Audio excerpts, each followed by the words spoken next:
You are watching Joseph TV show, the place to be.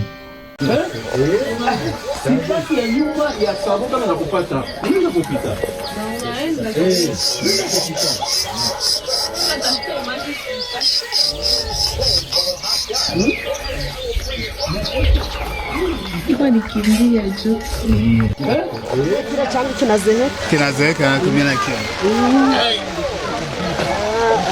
Nifungulie basi mlango. Nifungule.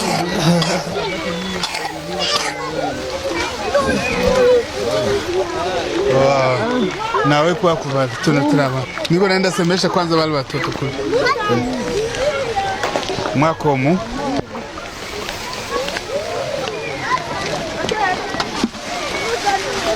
Mwezi? Ndio saloi. Mr. Kawia sana. Mimi naona ndio. Merci mama. So as you can see, the housing situation is in dire. It's raining. This thing is not protecting people with the rain. So I don't know what to say anymore. I don't understand if Black Lives Matter or if Black Lives Matter only in some places. What have we done to the world to deserve this kind of suffering? What are the Africans doing in order to support the people of Congo living in such a situation? Black Lives Matter when black people are located only in a certain area of this world. I'm sad.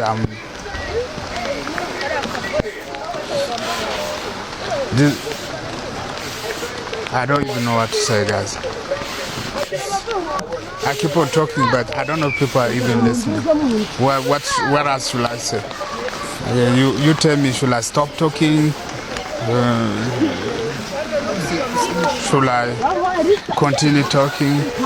Are you guys seeing? Are you guys listening? What is happening? I don't know.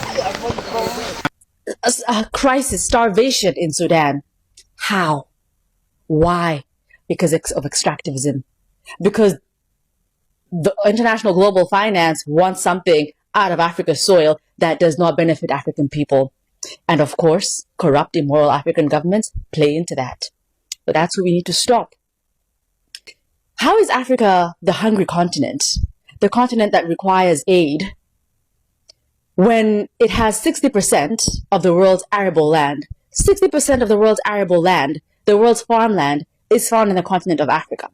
All of our lakes, all of our rivers, the Nile Valley, the kind of abundance in food, wheat, barley, all fish that is found there. But look, there is famine in Sudan. A crisis, starvation in Sudan. How?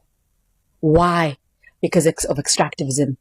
Because the international global finance wants something out of Africa's soil that does not benefit African people.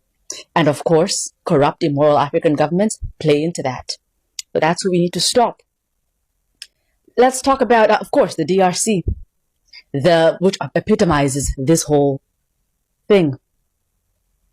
This country, out of that 60% of the world's arable land being found in Africa, half of it is in that one country in the heart of the continent.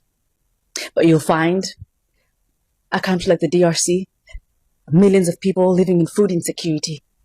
In a place like Eastern DRC, where the soil is the most fertile you can find on the face of this planet, you will find millions of people going hungry because of extractivism. It needs to be stopped. It needs to be stopped. Close all the mines. Let's revert back to an agrarian society. It suited us better. It benefited us better. Everybody in the world has to eat food, and Africa is the one to give it to them. Africa has to go back to being the breadbasket for the world. Everybody will come begging. Everybody will bow down if we switch. If we say no more growing coffee and tea for the West, but we will grow cassava and beans and spinach for us, and the excess we will trade amongst ourselves, surplus, we will export. How can fish be imported into the African continent? It is an abomination. How can even a single grain be imported into the African continent? It is unthinkable. The EU has policies that put their farmers right here on a pedestal. That's why you see them. When European farmers, anything slightly like this pisses them off, they go and dump manure in all of those European parliaments, on the steps of the buildings of European parliaments, and European parliamentarians act right immediately. That is the level of respect, reverence that we need to put our African farmers on. When we see that these corporations, American corporations, want to disempower African farmers, like in Kenya, where they're patenting seeds, telling African farmers that they can't, exchange seeds between one another, locking up our indigenous seeds in their vaults. All of us have to be aware of this and speak up against it. An agricultural revolution is needed on the African continent. That is the only thing. Food sovereignty and an agro-based economy is what is going to get us out of this struggle and misery finally. Have you ever thought about who is taking care of the victims of sexual violence in the displaced communities of Goma and other parts of Eastern DRC? I know a team that I personally spent time with when I was in Goma. This is Ubuntu DRC. That is their Instagram there, Ubuntu Heart. And Ubuntu DRC is a team that works under the longtime Congolese activist and documentary filmmaker Mzee Elvis Katoto.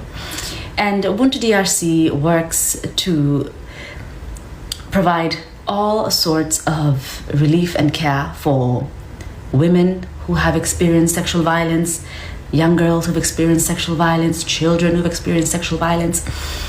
And they are doing this in the most incredible way. They're doing it by themselves, voluntarily, in the face of complete abandonment by both government and international agencies.